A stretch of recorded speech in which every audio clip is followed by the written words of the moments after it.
ആൾമാറാട്ട case ഭാഗം 1. Sherlock Holmes story ആൾമാറാട്ട case.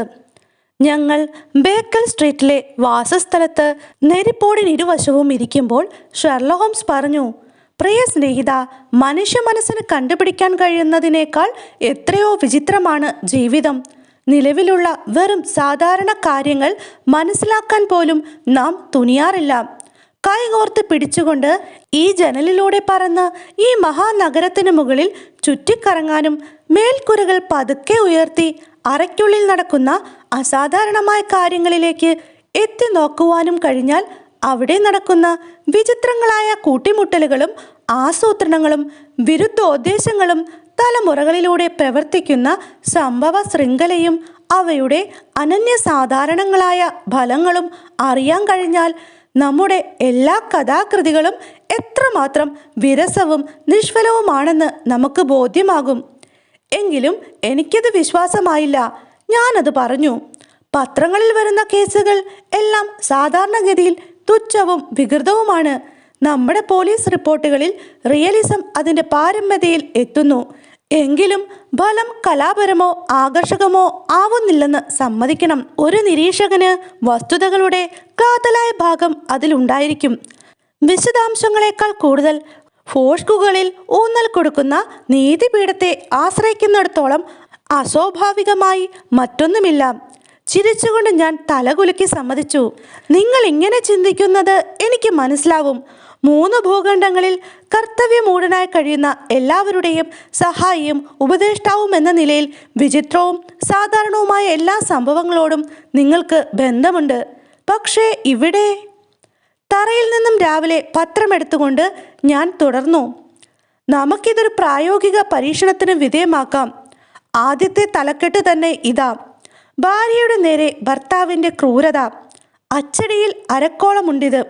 എങ്കിലും വായിക്കാതെ തന്നെ എനിക്കിത് മുഴുവനും പരിചയമായ കാര്യമാണ്. തീർച്ചയായും മറ്റൊരു സ്ത്രീ, മദ്യപാനം, ഉപദ്രവിക്കൽ, തല്ല്, അടി, ക്രൂരത, സഹതാപമുള്ള സഹോദരി അല്ലെങ്കിൽ വീട്ടുടമ, ഇതിലേതെങ്കിലും ഒന്ന് ഇതിലൊരു ഘടകമാവാം. വിലക്ഷണമായ എഴുത്തുകാർക്ക് കൂടുതൽ വിലക്ഷണമായ ഒന്നും കണ്ടെത്താനാവില്ല. തീർച്ചയായും ഈ ഉദാഹരണം നിങ്ങളുടെ വാദഗതിക്ക് നിരക്കാത്ത ഒന്നാണ്. പത്രമെടുത്ത് അതിലൂടെ കണ്ണോടിച്ചുകൊണ്ട് ഹോംസ് പറഞ്ഞു, ഇത് ഡൂദാസിൻ്റെ വിവാഹമോചന കേസാണ്. അതുമായി ബന്ധപ്പെട്ട ചില ചെറിയ കാര്യങ്ങൾ വ്യക്തമാക്കുവാൻ എന്നെ നിയോഗിച്ചിരിക്കുന്നു. ഭർത്താവ് മദ്യം കഴിക്കാത്ത ആൾ, വേറെ സ്ത്രീയുമില്ല. ഭക്ഷണം കഴിഞ്ഞ് തൻ്റെ കൃത്രിമ പല്ല് ഊരിയെടുത്ത് ഭാര്യയെ എറിയുന്ന പതിവ് അയാൾക്കുണ്ട് എന്നായിരുന്നു പരാതി. ശരാശരി കഥ പറയുന്നവരുടെ ഭാവനയ്ക്ക് നിരക്കാത്ത പ്രവൃത്തിയാണ് ഇതെന്ന് സമ്മതിക്കുമല്ലോ. ഹോംസ് പറഞ്ഞു, ഒരു നുള്ളു പൊടിയെടുക്കൂ ഡോക്ടർ, എന്നിട്ട് നിങ്ങളുടെ ഉദാഹരണത്തെ ഞാൻ കടത്തി വെട്ടിയെന്ന് സമ്മതിക്കൂ. സ്വർണം കൊണ്ടുള്ള പൊടിഡെപ്പി അദ്ദേഹം എൻ്റെ നേരെ നീട്ടി. അതിൻ്റെ അടപ്പിൻ്റെ നടുക്ക് ഒരു വലിയ വൈഡൂര്യമുണ്ടായിരുന്നു. സാധാരണ രീതിയിൽ ഹോംസിൽ കാണാറുള്ള അനൗപചാരിക മട്ടുകൾക്കും ലളിത ജീവിതത്തിനും വിരുദ്ധമായിരുന്നതുകൊണ്ട് എനിക്കതിനെപ്പറ്റി പറയാതിരിക്കാൻ കഴിഞ്ഞില്ല. ഹോംസ് പറഞ്ഞു, കുറേ നാളുകളായി നിങ്ങളെ ഞാൻ കണ്ടിട്ടില്ലെന്ന കാര്യം മറന്നുപോയി. ഐറിൻ അഡ്ലറുമായുള്ള കേസിൽ എൻ്റെ സഹായത്തിന് പ്രത്യുപകാരമായി ബൊഹീമിയൻ രാജാവ് തന്ന ചെറിയ സമ്മാനമാണ് ഇത്. അപ്പോൾ ആ മോതിരമോ? അദ്ദേഹത്തിൻ്റെ വിരലിലെ ശ്രദ്ധേയമായ തിളക്കം കണ്ട് ഞാൻ ചോദിച്ചു. അത് ഹോളണ്ട് ഭരിക്കുന്ന രാജകുടുംബത്തിൽ നിന്നാണ്. എൻ്റെ 1-2 ചെറിയ പ്രശ്നങ്ങൾ രേഖപ്പെടുത്തുവാൻ സന്മനസ് കാണിച്ച നിങ്ങളോട് പോലും വെളിപ്പെടുത്തുവാൻ വയ്യാത്ത വിധം സൂക്ഷിച്ച് കൈകാര്യം ചെയ്യേണ്ട ഒരു സംഗതിയിലാണ് ഞാൻ അവർക്ക് വേണ്ടി ഇടപെട്ടത്. നിങ്ങളുടെ കയ്യിൽ ഇപ്പോൾ വല്ല കേസുമുണ്ടോ? താല്പര്യത്തോടെ ഞാൻ ഹോംസിനോട് ചോദിച്ചു. ഏതാണ്ട് 10-12 കേസുണ്ട്. എന്നാൽ താല്പര്യമുളവാക്കുന്ന ഒന്നുമില്ല. രസകരമല്ലെങ്കിലും അവ പ്രാധാന്യം അർഹിക്കുന്നവയാണ്. നിങ്ങൾക്ക് മനസ്സിലാവുന്നില്ലേ? നിരീക്ഷണത്തിന് വകയുള്ള ഒരു സാധാരണ അപ്രധാനമായ കാര്യങ്ങളിലാണെന്ന് ഞാൻ കേട്ടിട്ടുണ്ട്. പെട്ടെന്ന് കാര്യകാരണങ്ങൾ അപഗ്രഥിക്കാൻ കഴിയുന്നതിലാണ് അന്വേഷണത്തിൻ്റെ ചന്തം. വലിയ കുറ്റങ്ങൾ ലളിതമാക്കുവാൻ സാധ്യതയുണ്ട്. കാരണം കുറ്റം വലുതായാൽ അതിൻ്റെ ഉദ്ദേശം കൂടുതൽ വ്യക്തമായിരിക്കും. എന്നാൽ മാൾസയിൽ നിന്നും കിട്ടിയ കുഴഞ്ഞ ഒന്നല്ലാത്ത രസകരമായ വസ്തുതകളുള്ള കേസൊന്നുമില്ല. അധികം വൈകാതെ എനിക്കെന്തെങ്കിലും കിട്ടും. കാരണം ഇതെൻ്റെ കക്ഷികളിൽ ഒന്നാണ്. അതോ എനിക്ക് തെറ്റുപറ്റിയോ? കസേരയിൽ നിന്നും എഴുന്നേറ്റ് ഇരുഭാഗത്തേക്കും കർട്ടൻ നീക്കി അദ്ദേഹം വിരസവും അലസവുമായി ലണ്ടൻ വീതിയിലേക്ക് നോക്കി. അദ്ദേഹത്തിൻ്റെ തോളിന് മീതെ കൂടി ഞാനും നോക്കി നിന്നു. അപ്പോൾ എതിർവശത്തെ നടപ്പാതയിൽ കഴുത്തിൽ കനത്ത കമ്പിളി വസ്ത്രം ചുറ്റിച്ചുരുണ്ട് ചുവന്ന തൂവലുകൾ കൊണ്ടുള്ള വീതിയേറിയ തൊപ്പി ധരിച്ച് ഒരു പൊങ്ങച്ചക്കാരിയുടെ മട്ടിൽ ഡെവൺഷെയറിലെ പ്രഫിയുടെ രീതിയിൽ ഒരുവൾ നിന്നിരുന്നു. ഈ വലിയ ആർഭാടവേഷത്തിന് കീഴെ പരിഭ്രാന്തവും സംശയകരവുമായ രീതിയിൽ അവൾ ഞങ്ങളുടെ ജനലിന് നേരെ നോക്കുകയും തെരുവിൻ്റെ അപ്പുറത്തു നിന്ന് ഇപ്പുറത്തേക്ക് വരാൻ ശരീരം മുമ്പോട്ടും പുറകോട്ടും ആയുകയും ചെയ്തിരുന്നു. വിരലുകൾ കയ്യുറയുടെ ബട്ടണുകളിൽ തെരുപ്പിടിപ്പിച്ചുകൊണ്ടിരുന്നു. പെട്ടെന്ന് കരയിൽ നിന്നും ചാടുന്ന നീന്തൽക്കാരനെ പോലെ ഒരു ചാട്ടത്തിന് അവൾ റോഡ് മുറിച്ചു കടന്നു. പിന്നെ മുറിയുടെ പുറത്ത് മണിയുടെ ചിലമ്പൽ ശബ്ദം കേട്ടു. ഈ ലക്ഷണങ്ങൾ ഞാൻ മുമ്പ് കണ്ടിട്ടുണ്ട്, സിഗരറ്റ് തീയിലേക്ക് എറിഞ്ഞുകൊണ്ട് ഹോംസ് പറഞ്ഞു. വഴിയരികിൽ നിന്നും ചാഞ്ചാടുക എന്ന് വെച്ചാൽ ഹൃദയത്തിൻ്റെ പ്രശ്നം പരിഹരിക്കാനുണ്ടെന്നുള്ള സൂചനയാണത്. അവൾക്ക് ഉപദേശം വേണമെന്നുണ്ട്. എന്നാൽ കാര്യം മറ്റൊരാളെ അറിയിക്കാൻ പറ്റിയതാണോ എന്ന് നിശ്ചയവുമില്ല. പക്ഷേ ഇവിടെ പോലും നമുക്ക് വിവേചന ശക്തി ഉപയോഗിക്കണം. ഒരാൾ ഒരു സ്ത്രീയോട് ഗുരുതരമായി അനീതി ചെയ്യുകയാണെങ്കിൽ അവൾ ശങ്കിക്കുകയില്ല, ഓടി വന്ന് തുടരെ മണിയടിക്കുകയുള്ളൂ. ഇവിടെ പ്രശ്നം പ്രേമമാണെന്ന് കരുതുക. എന്നാൽ ആ സ്ത്രീ അത്രയധികം പരിഭ്രമമോ കോപമോ അങ്കലാപ്പോ കാട്ടുകയില്ല. അതാ നമ്മുടെ സംശയങ്ങൾ തീർക്കാൻ അവൾ തന്നെ വരുന്നു.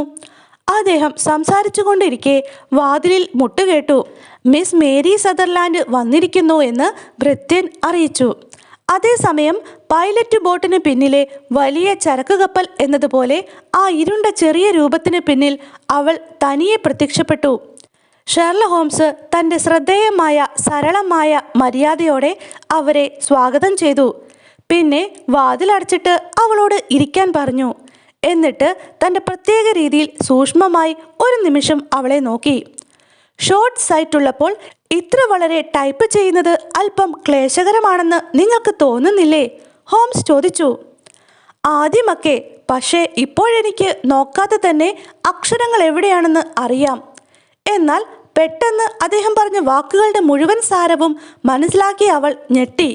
എന്നിട്ട് പ്രസന്നതയും അത്ഭുതവും കലർന്ന മുഖഭാവത്തോടെ ചോദിച്ചു, മിസ്റ്റർ ഹോംസ്, നിങ്ങൾ എന്നെക്കുറിച്ച് കേട്ടിട്ടുണ്ടോ?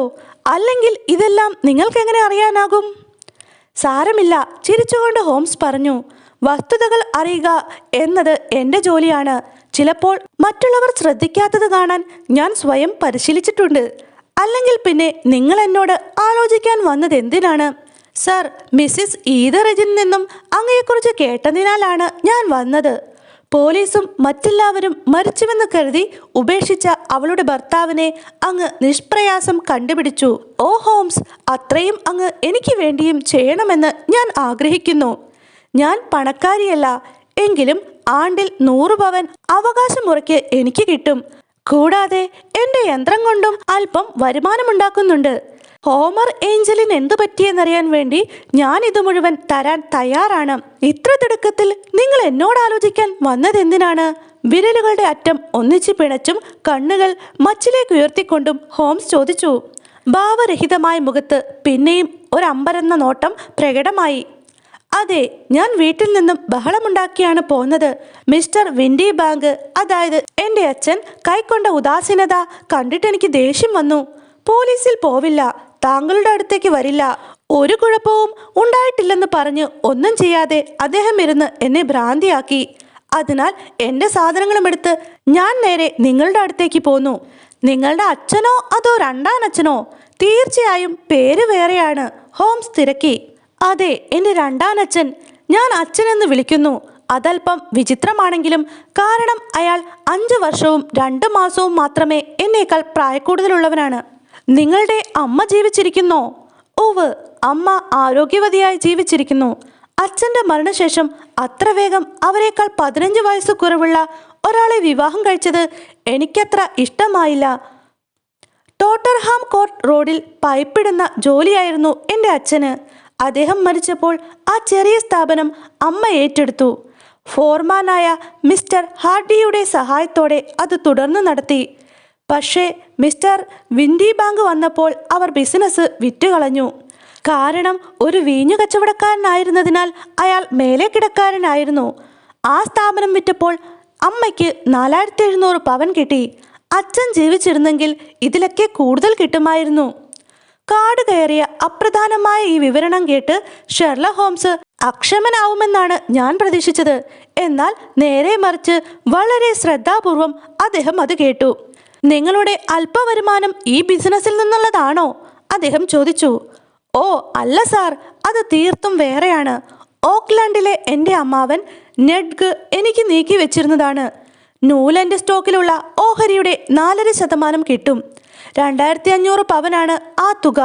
എന്നാൽ എനിക്ക് പലിശ മാത്രമേ എടുക്കാനാവൂ. വളരെ താല്പര്യമുളവാക്കുന്നു നിങ്ങൾ, ഹോംസ് പറഞ്ഞു. 100 പവൻ വരുന്ന വലിയ തുക ആണ്ടിൽ കിട്ടിയിരുന്നതിനാൽ നിങ്ങൾക്ക് വലിയ ബുദ്ധിമുട്ടുണ്ടായിരുന്നിരിക്കില്ലല്ലോ.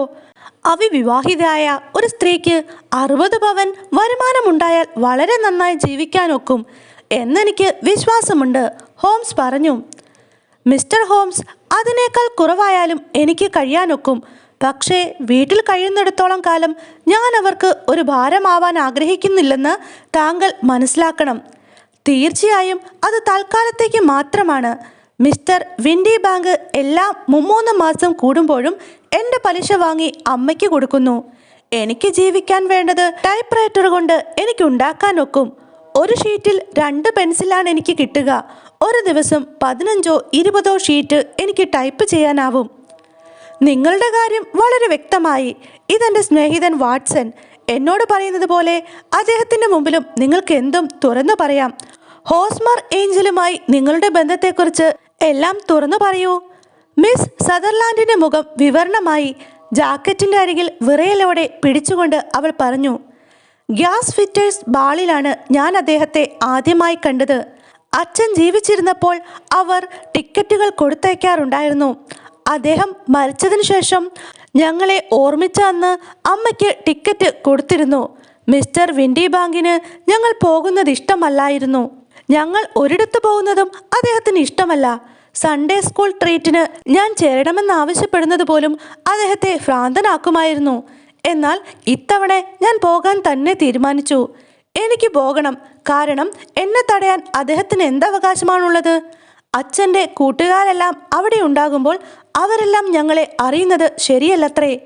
അധികം പുറത്തെടുത്തിട്ടില്ലാത്ത ഊത നിറത്തിലുള്ള എൻ്റെ വസ്ത്രം ഞാൻ ഇടാനെടുത്തപ്പോൾ ഞാനത് ധരിക്കുന്നതിന് യോജിക്കുന്നില്ല എന്ന് അദ്ദേഹം പറഞ്ഞു.